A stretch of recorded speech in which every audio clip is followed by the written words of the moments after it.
Assalamualaikum warahmatullahi wabarakatuh. Giliran saya pula untuk buat usrah tentang kisah teladan, kisah cinta ahli ibadah dan wanita penzina. Kisah ni adalah disebut oleh Al-Hafiz Ibnu Jauzi dalam kitab Zammul Hawa. Penzina wanita ni yang di mana dia memiliki kecantikan yang sangat dahsyat. Ada seorang ahli ibadah. Kalau kata lain dia Abid, jalan dekat kota ni. Kemudian dia nampak wanita ni, wanita penzina, pelacur ni, teruja nampak perempuan cantik gitu lah. Itu dia jatuh cinta pandang pertama. Maksudnya dia sukalah perempuan tu. Lepas dia kaji, rupanya perempuan tu kalau nak bersama dengan perempuan tu kena bayar 100 dinar, which is dia kena bayar RM81,300. Tu ahli ibadah tu nampak perempuan tu kan, dia pun start start kerja keras. Sebab seperti yang kita tahu kan, Abid ni kan duduk rumah, selalu buat benda-benda ibadah apa semua tu. So dia zuhud, dia tak terlalu fokus kepada dunia. Okey, dia tak terlalu fokus kepada dunia. So dia pun kerja keras semata-mata untuk kumpul 100 dinar untuk bersama dengan perempuan penzina tu, pelacur tadi tu. Dia kerja siang malam, dia memang kerja sungguh-sungguh lah. Dia dapat collect duit tu 100 dinar. Dia dah dapat dia dah kumpul 81,000 tu dalam tempoh yang agak lama kan. Lepas tu lepas dia dah dapat duit tu, dia cari perempuan tu. Dia cari, dia jumpa perempuan tu. Pada jumpa perempuan tu, dia cakap, "Awak sebenarnya kan, kecantikan awak tu kan membuatkan saya tergila-gila lah." Yang penzina pelacur tu kan, dia bawa Abid tu, ahli ibadah tu, pergi kat rumah dia. Okay, bila pergi rumah dia, diorang pun pergi. So bila dah sampai kat rumah rumah penzina tu kan, dah sampai rumah penzina tu, Abid tu, ahli ibadah tu, dia terkejut. Sebab rumah pelacur tu macam rumah puteri istana. Yelah, besar, luas, cantik. Mungkin maybe hasil daripada duit dia dapat daripada dia berzina kot. Itu lah, maybe lah, tak pasti. Kemudian dia ajak masuk rumah. Perempuan tu pun dia bersiap, dia masuk dalam bilik tu. Kemudian lepas dia dah masuk dalam bilik tu, ahli ibadah tu buka baju dia. Dia melepaskan baju dia lah. Dia bersiap nak bersiap nak buat benda tu. Tiba-tiba dia nak berzina tu, tiba-tiba tinggal Tuhan. Dia berpeluh, badan dia menggigil. Habis tu dia pakai balik baju dia, dia nak keluar rumah tu. Perempuan tu tahan dia. Perempuan tu cakap, kau nak pergi mana? Sebenarnya aku tiba-tiba teringat hukum Allah. Aku tiba-tiba rasa macam benda ni berdosa, dan aku nak keluar juga daripada rumah ni. Kau ambil lah 100 tu. Aku tak nak lah 100 dinar tu. Aku nak keluar rumah. Lepas dia dengar pengakuan daripada lelaki tu kan, tiba-tiba perempuan tu jatuh cinta. Nikahilah aku. Aku betul-betul suka kau. Sebab aku tak nak suami yang lain kecuali kau. Respon daripada Abid tu, ahli ibadah tu, dia cakap apa? Dia reject. Dan aku just nak keluar dari sini dan mohon ampun kepada Allah. Perempuan tu tak kasih kau keluar. Perempuan tu cakap, okay, aku kasih kau keluar, tapi janji lepas aku jumpa kau kat mana-mana, aku cari kau kena nikah dengan aku. Satu hari perempuan ni cari lelaki tu, cari ahli ibadah tu. Dia kata kat orang ni kan, kenal tak lelaki ahli ibadah ni. Dia cakap lepas tu yang ahli orang tu cakap, kenal, dia ada duduk kat sana tu. Lepas tu orang kampung pun bawalah dia pergi ke tempat rumah ahli ibadah tu. Ahli ibadah tu buka pintu, dia terkejut. Lepas ramai orang kan, orang kampung tu bercakap, kami datang sini ni sebab ada seorang puteri, macam puteri diraja yang cari awak, yang cari kau.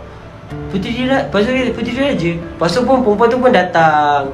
Laki tu kan, dia terkejut kot. Lepas tu dia tiba-tiba teringat yang janji dia yang ketika mana kalau dia keluar, perempuan tu jumpa, dia kena nikah dengan perempuan tu. Dia teringat janji tu. Kemudian dia gementar, badan dia menggigil dan meninggal. Dia sangat sedih, sangat sedih. Sebab dia cakap, aku sangat sedih sebab lelaki yang aku cintai tu dah meninggal. Dan kalau ada waris ataupun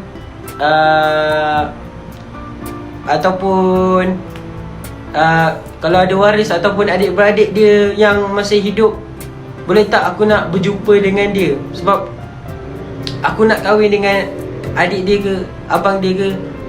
Betul, adik dia tu miskin, lagi miskin daripada abang dia. Dia bernikah dengan adik dia. Kemudian berkatalah Al-Hafiz Ibn Jauzi, hasil daripada perkahwinan mereka tu lahirlah 70 orang anak. Moral yang kita dapat daripada kisah ni, first, cinta tu buta. Kadang lelaki ataupun perempuan yang soleh boleh suka kepada lelaki ataupun perempuan yang tak sesoleh dengan dia. Maksudnya lelaki yang soleh, bukan saya lah, bukan saya. Lelaki yang soleh tu kadang-kadang boleh suka kepada perempuan yang tak soleh. Mungkin sebab perempuan tu baik ke, perempuan tu kecantikan dia ke apa ke kan. Sedih lah ending dia lah, sebab tak dapat kahwin dengan Abid tu. Kedua, moral of story dia adalah kecantikan pada wajah tu adalah ujian kepada kita semua lah, lelaki lah, especially untuk lelaki lah. Pada semua, kalau kita tak menilai berdasarkan rasional dan takwa, maksudnya kita suka orang tu disebabkan rupa parasan, okay, dibolehkan. Tapi kalau kita tak tengok agama dia, dia punya akhlak ke, so macam mana? Tiga adalah orang yang baik, orang yang soleh akan diuji dengan perkara yang di luar jangkaan. Maksudnya ialah semakin tingkatnya iman seseorang tu, semakin kuatlah ujian dia, yang kadang-kadang tak dijangka kan, sama ada kematian ke apa ke kan. Okey, yang keempat, moral dia adalah cinta yang betul-betul pure ataupun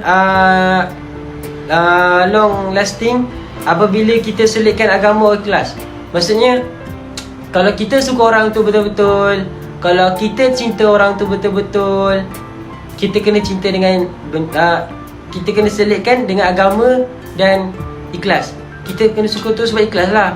Dan selitkan agama, macam seseorang tu boleh berusaha untuk mengejar cinta yang dirasa berbaloi dalam hidup dia.